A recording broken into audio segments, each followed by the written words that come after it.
So 7.4, we are going to be applying properties of similar triangles. And the first thing we're going to talk about is the triangle proportionality theorem.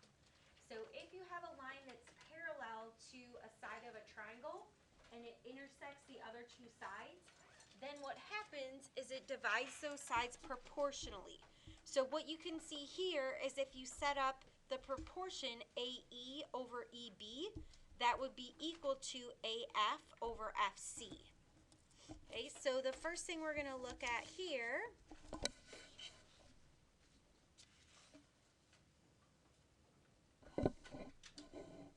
is this figure.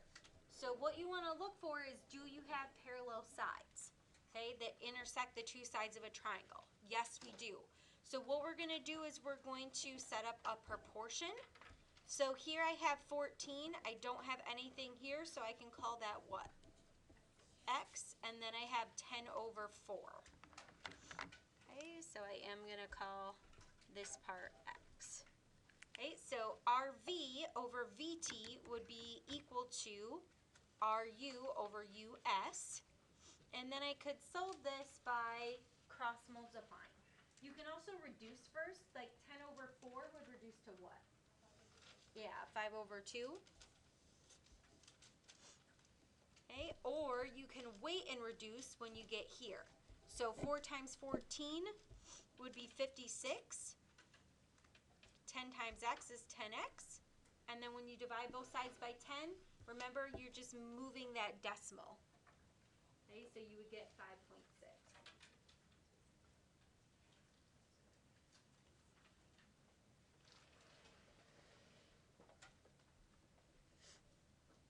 All right, and then the next theorem we're going to talk about is the converse of the triangle proportionality theorem.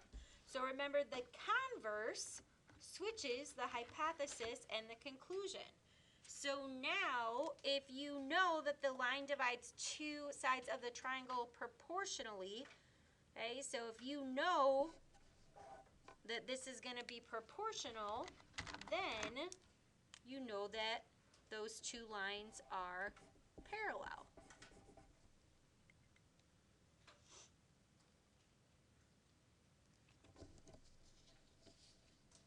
All right, and then we're going to flip that over.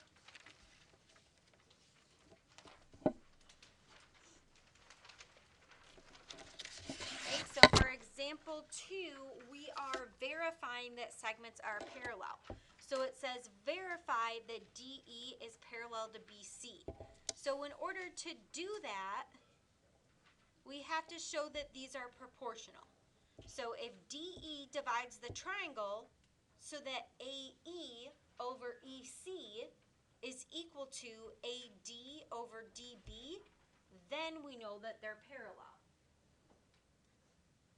Okay, so if we know those are proportional, we know that those two lines are parallel.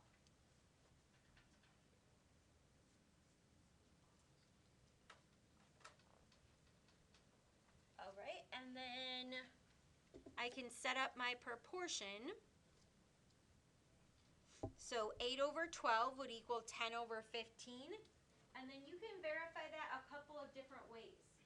8 twelfths and 10 fifteenths, what can I do with both of those fractions? I can reduce them, right? And you can reduce and see that they're equal, or you could also cross multiply. So 12 times 10 is 120. 8 times 5 is 120. So you could also think of it that way. Okay, so you can either reduce to 2/3, or you could also cross multiply and see if they're equal. This one's probably easier to just reduce them, right? Because 8 and 12, 2 goes into both. Or 4 goes into both, that's the biggest number. So 8 divided by 4 is 2, 12 divided by 4 is 3. For 10 and 15, 5 goes into both. Divide them by 5 and you get 2/3. So if those are equal, you know they're proportional. But if you had really big numbers, instead of finding what reduces, it might be easier for you to show that the cross multiplication is equal.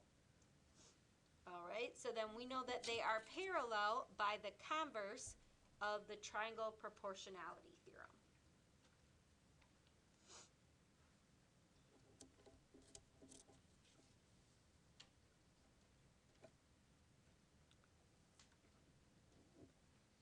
right, and then we have the two transversal proportionality, which is a corollary, so it follows from the theorem.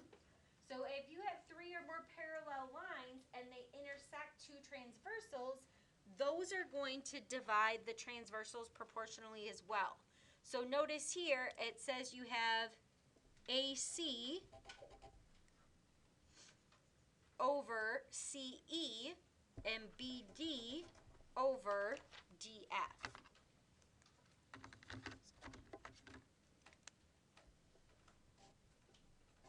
Okay, so those are going to be proportional.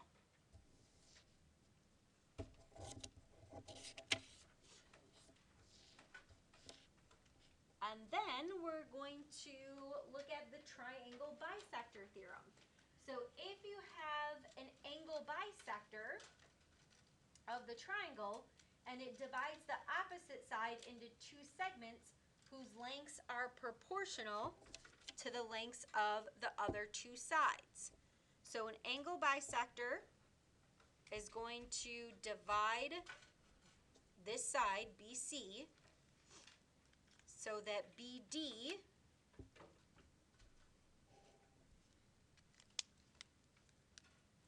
over DC is proportional to AB over AC.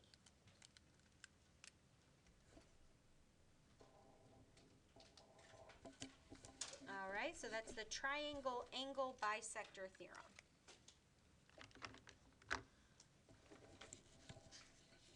All right, and then we're going to use that in our next example, example 4.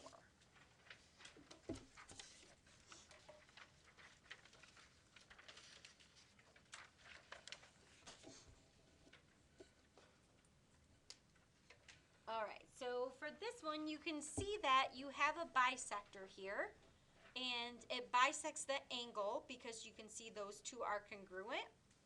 So that's the first thing that we're going to write down. We know that QS bisects angle Q.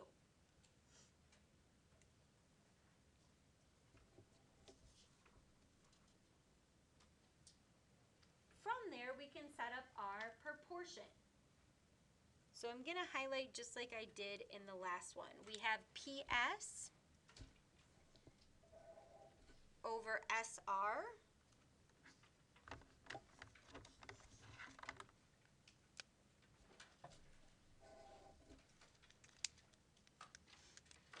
and that's going to be proportional to PQ over QR.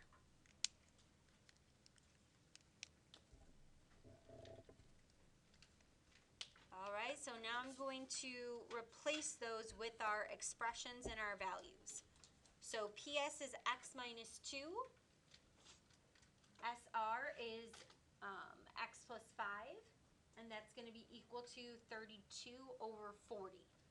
Now again, you can decide if you want to simplify first. What's the biggest number that goes into both 32 and 40? 8. So if you divide by 8,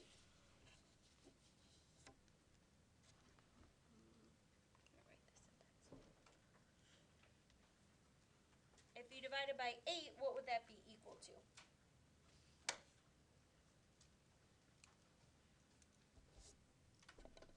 If you divided 32 by 8, what would you get?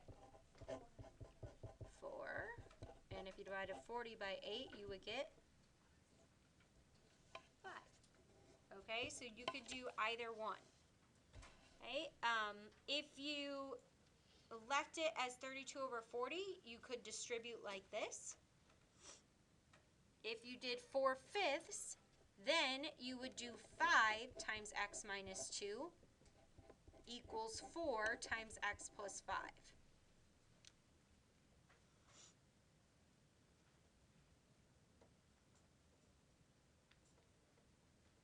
All right, now look at carefully how I wrote this down. See how I wrote this in parentheses? That's because this is a binomial. Do you guys know what a binomial is? Yep, it has two terms in it. If it has two terms in it, then I have to remember to distribute, right?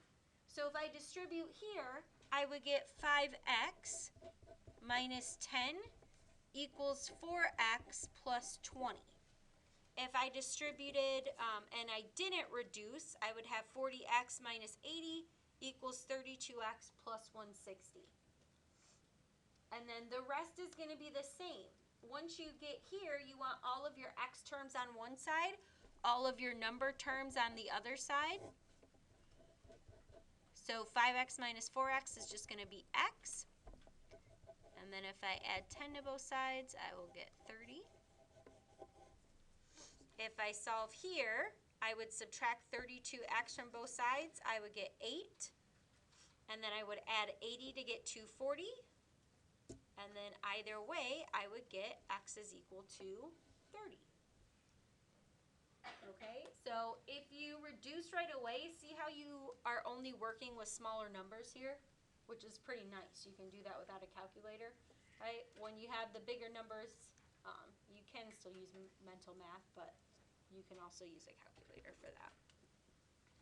Okay, so remember, we're trying to find PS and SR. So I'm not done when I find x equals 30. Now I have to substitute it back in.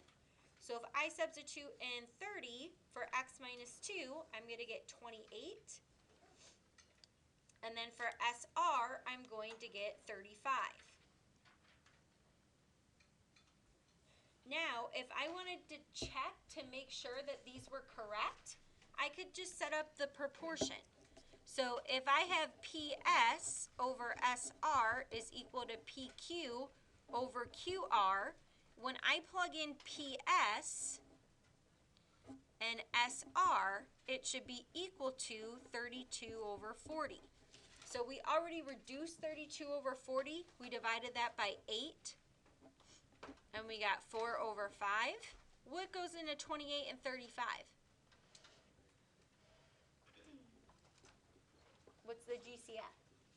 7. So 28 divided by 7 is 4. 35 divided by 7 is 5. See how they're equal? Okay, so then you know that you got the correct answers.